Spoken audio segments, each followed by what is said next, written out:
आदाब नाजरीन, मैं हूं आपका दोस्त सलामुद्दीन।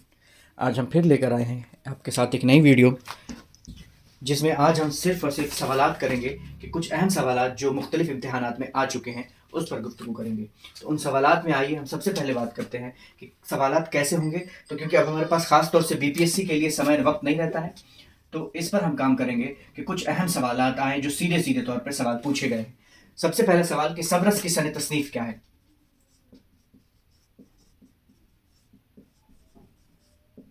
सबरस की सन तसनीफ क्या है? तो वो है 1635 ईस्वी। सबरस की सन तसनीफ है 1635 ईस्वी। उर्दू शायर का बाबा आदम, उर्दू शायरी का बाबा आदम किसे कहा जाता है? तो वली दक्नी को। आगे बढ़ते हैं कि फोर्ट विलियम कॉलेज की सबसे अहम तसनीफ कौन सी थी? तो फोर्ट विलियम कॉलेज की सबसे अहम तसनीफ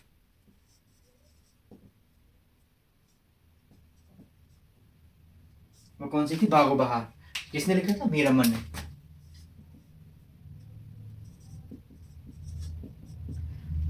अगला सवाल है कि उर्दू की पहली मसनवी किसे कहा जाता है? तो उर्दू की पहली मसनवी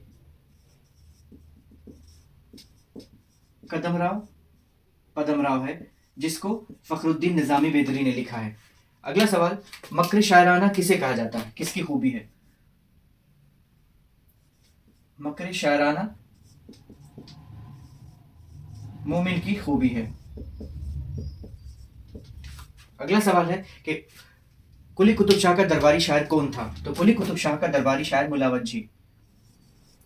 कुली कुतुब शाह का दरबारी शायर मुल्ला वज्जी था। इसको एक बार हम रिवाइज करते हैं, सवालात कैसे बन सकते हैं। बिल्कुल सीधे तौर पे मैं लिख रहा हूँ, ज़्यादा वक्त नहीं लेते हैं। कि सबरस की सन तसनीफ 1635 ईस्वी में है। उर्दू शायरी का बाबा आदम किसे कहा जाता है? तो वली दक्नी को। फोर्ट विलियम कॉलेज की सबसे अहम तसनीफ कौन सी है?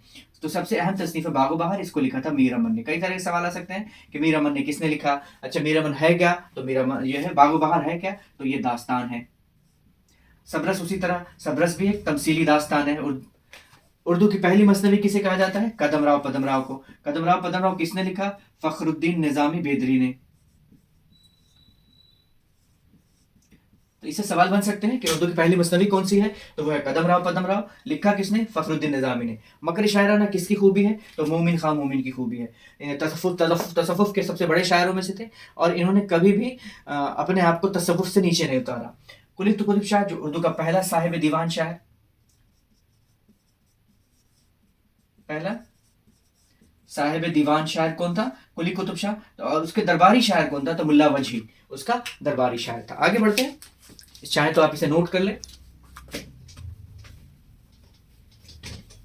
हम आगे बढ़ेंगे तो दो तीन चीजें हमारे सामने आएंगी, बहुत सारी चीजें आएंगी। तो हम खास तौर से आपका सब वक्त बर्बाद नहीं करते हुए हम सीधे सवाल पर आते हैं, क्योंकि वक्त की नज़ाकत को हम समझ रहे हैं। वक्त हमारे पास बहुत कम है और पढ़ने के लिए बहुत सारी चीजें हैं। तो आगे देखिए, फोर्ट विलियम कॉलेज का क्याम कब आता है? तो फोर्ट विलियम कॉलेज का क्याम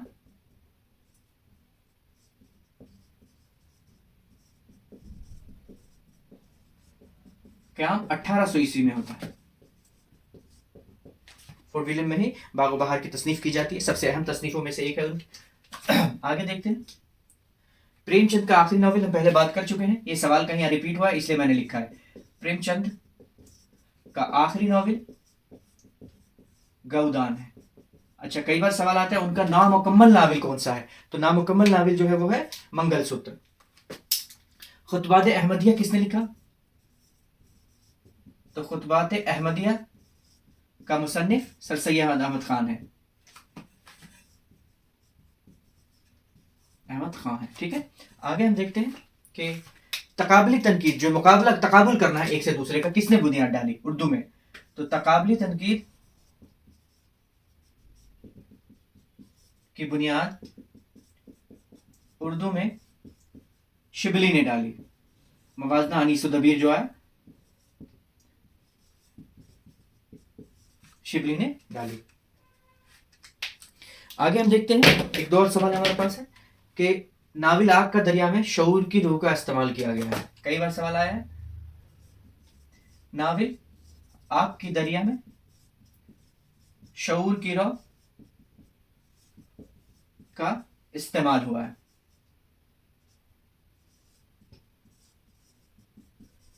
ठीक है, आगे देखते हैं, उर्दू में जदीद तनकीद का आगाज हाल ही की तसनीफ।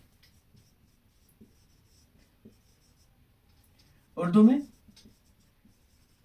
जदीद तनकीद का आगाज हाल ही की तसनीफ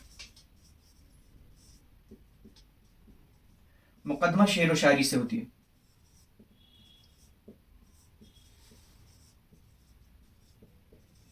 थोड़ी सी गुफ्तगू हम इसको समझ लें, फिर आगे बढ़ते हैं। समझने के लिए हमारे पास चंद बातें हैं कि फोर्ट विलियम कॉलेज का क्याम कब हुआ, तो 1800 ईस्वी में होता है। हम बात कर चुके हैं कि फोर्ट विलियम कॉलेज की सबसे अहम दास्तान बागो बहार थी, और बागो बहार को लिखा किसने था, वो मीर अमन ने लिखा। तो 3-4 सवाल यहाँ से बनते हैं। तो एक सवाल यह है कि काम कब बना है, तो 1800 में। प्रेमचंद का आखिरी, प्रेमचंद पे हमने तवील गुफ्तगू की है। प्रेमचंद का आखिरी नावल कौन सा है, तो गौदान है। खुतबात अहमदिया, जो हुजूर सल्लल्लाहु अलैहि वसल्लम की जिंदगी के खुतबात के बारे में इन्होंने अंग्रेजों ने एक किताब लिखी, तो उसके जवाब में अपना घर बार बेच कर लिखा था।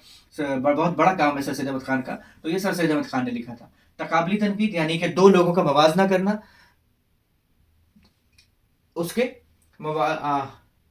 अनीसो दबीर, मुवाजना अनीसो दबीर इन्होंने लिखा था, तो शिबली ने, जिसमें इनको इसी वजह, इनको दबीर शिकन भी बोला जाता है, क्योंकि इन्होंने दबीर के जो काम थे उसको उन्होंने कुछ हद तक अपनी जाती बिना पर कमजोर कर दिया था, तो इसलिए दबीर शिकन भी बोला जाता है। उसी तरह एक सवाल आता है कि गालिब शिकन कौन है, तो यहाँ से गाना चंगेजी अक्सर सवाल में आया है। नाविल आग के दरिया में शऊर की रोह का इस्तेमाल हुआ है। शऊर की रोह क्या होती है कि आदमी जहन में कुछ सोच रहा है, वो कहीं से कहीं छलांग लगा के चला जा रहा है। तो ये बहुत अच्छी तकनीक थी। कहा जाता है कि गौतम नीलांबर इसका किरदार था, गौतम बुद्ध से उसको जोड़ देती है कुतुल हैदर, इसीलिए बहुत मशहूर हुआ और इसको साहित्य अकादमी अवार्ड भी मिला था। तो नाविल आग के दरिया में शऊर गिरोह का इस्तेमाल हुआ है। उर्दू में जदीद तनकीद का आगाज हाल ही की तसनीफ मुकदमा शेर व शायरी से होता है।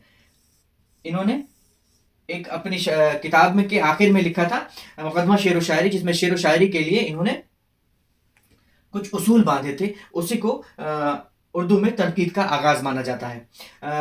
हाली ने सबसे कारामद सिंफ में मसनवी को करार दिया था। उन्होंने कहा था गज़ल को में बहुत सुधार की ज़रूरत है, मजमून और इंशाई पर उन्होंने जोर दिया था। शायरी के लिए जो तख़य्युल या 4 चीज़ें थी वो उन्होंने इसी में तय की थी। तो उर्दू में जदीद तनकीद का जो आगाज़ होता है वो हाल ही की तसनीफ मुकदमा शेर व शायरी से होता है। आगे बढ़ते हैं।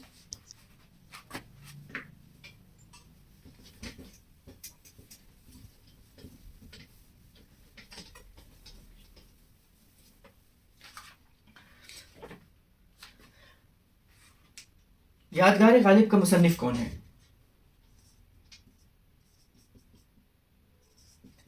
यादगार गालिब का मुसन्निफ हाली, अल्ताफ हुसैन हाली ने गालिब की याद में लिखा था, और ये सवाना है और बहुत मशहूर हुआ है और पूरे गालिब की जिंदगी का अहाता करता है। जिंदा नामा शेरी मजमुआ है।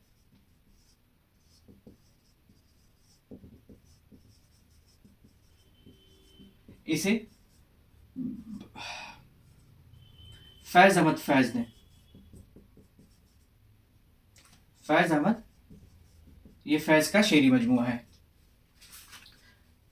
शेरुल अजम जो शिबली नोमानी का है, किसका उसका मौजू क्या है?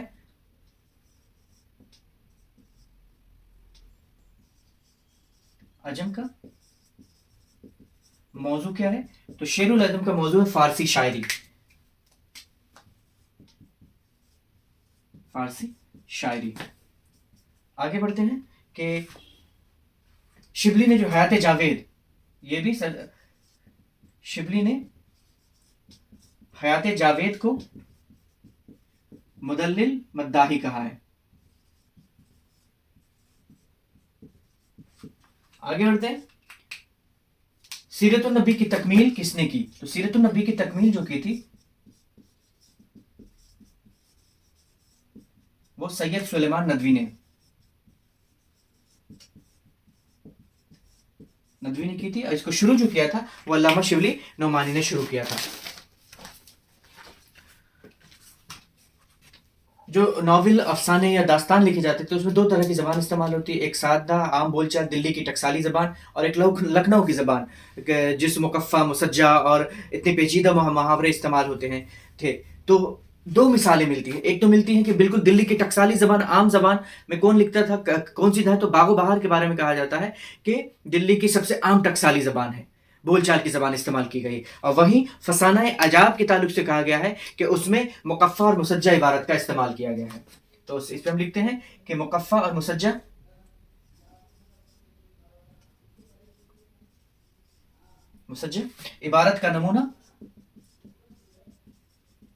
इबारत का नमूना फसाने अजायब में मिलता है, अजायब में मिलता है। रिवाइज कर लीजिए, यादगार गालिब के मुसन्निफ हाली हैं, ये गालिब के ताल्लुक से है, और एक ये क्या बोलते हैं सवाना हयात है। जिंदा नामा शेरी मजमुआ है, किसका है, फैज़ अहमद फैज़ का। शेरुल अजम जो फारसी शायरी इसका मौजू है, सवाल कई बार आता है कि शेरुल अजम का मौजू क्या है, तो फारसी शायरी, और शेरुल अजम किसने लिखी, तो अल्लामा शिबली नोमानी ने लिखी। शिबली ने हयात जावेद को, हयात जावेद भी एक सवाना है जो हाली ने ही लिखा है, अल्ताफ हुसैन हाली ने, और इसको शिबली ने क्या कहा, मुदल्लिल मद्दाई के ताल्लुक से कहा है। थोड़ा सा इन्होंने मुबालगे से शायद काम लिया है इसमें। सीरतुन्नबी की तकमील सैयद सुलेमान नदवी ने की थी। सीरतुन्नबी की शुरुआत जो की थी अल्लामा शिबली नोमानी ने की, और उसकी मुकम्मल जो उनके शागिर्द थे सैयद सुलेमान नदवी उन्होंने की। मुकफ़्फ़ा और मुसज्जा इबारत की बेहतरीन मिसाल कौन सी है, फसाना अजाब, एक दास्तान है उसमें इसकी मिसाल मिलती है। आगे बढ़ते हैं।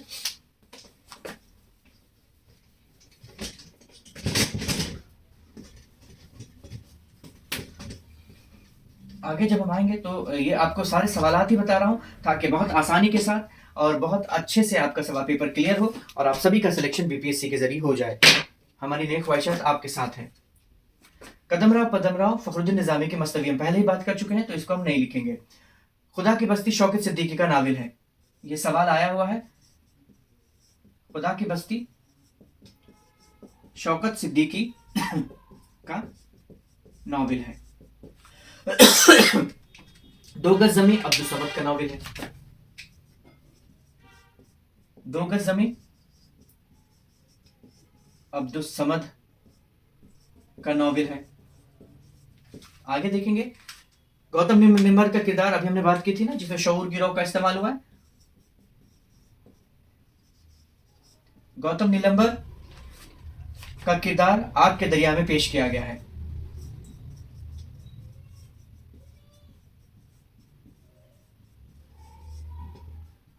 पेश किया है। आगे बढ़ते हैं। दारुल तर्जमा या दारुल तर्जमा जामिया उस्मानिया हैदराबाद में कायम है। दारुल तर्जमा जामिया उस्मानिया हैदराबाद में कायम है। आगे बढ़ते हैं। दस्तंबू जो रोजनामचा है वो गालिब ने लिखा था, और 1857 के हालात के रोजनामचा है जिसे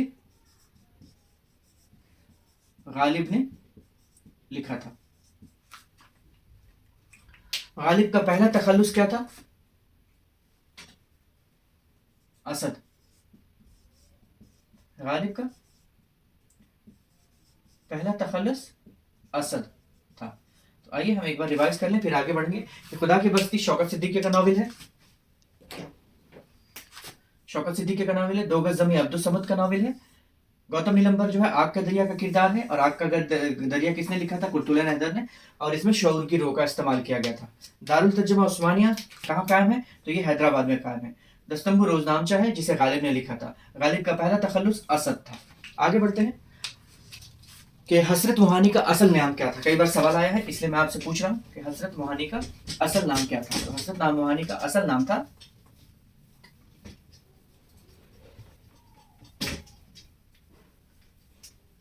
सैयद फजलुल हसन। हसरत मोहानी का असल नाम क्या था, तो हसरत मोहानी का असल नाम था सैयद फजलुल हसन। सैयद फजलुल हसन।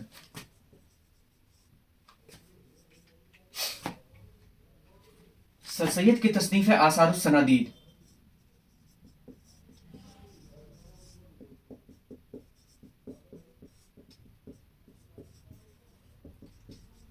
इसमें दिल्ली की इमारतों का जिक्र है। औदे हिंदी गालिब के खतूत का मजमू है जिस पर हम बात कर चुके हैं। टेढ़ी लकीर असमत चुगताई का नॉवेल है। ठीक है, आगे हम देखते हैं अनीस का इब्तदाई तखल्लुस क्या था।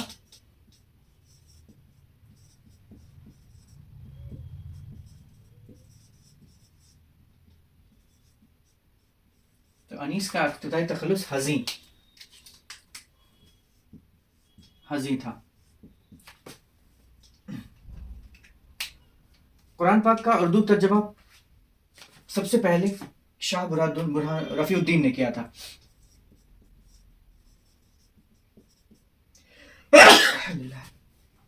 कुरान मजीद का पहला उर्दू तर्जमा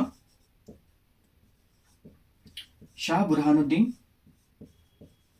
सॉरी माफ कीजिएगा, शाह रफीउद्दीन ने किया था।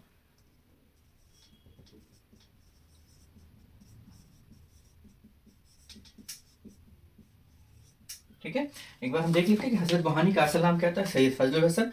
ससर की तसनीफ है आसारुस सनादीद। इसमें दिल्ली की इमारतों का जिक्र है। टेढ़ी लकीर असमत चुगताई का नावल है। अनीस का इब्तिदाई तखल्लुस हज़ी था। कुरान मजीद का पहला उर्दू तर्जमा शाह रफीउद्दीन ने किया था। आज के लिए इतना ही, क्योंकि तबीयत थोड़ी सी नासाज है, आप साथ नहीं दे रही है। आप सभी मेरा साथ दें, मेरे चैनल को सब्सक्राइब करें और हमारे साथ अपनी मोहब्बतें बरकरार रखें। मिलते हैं अगली वीडियो में।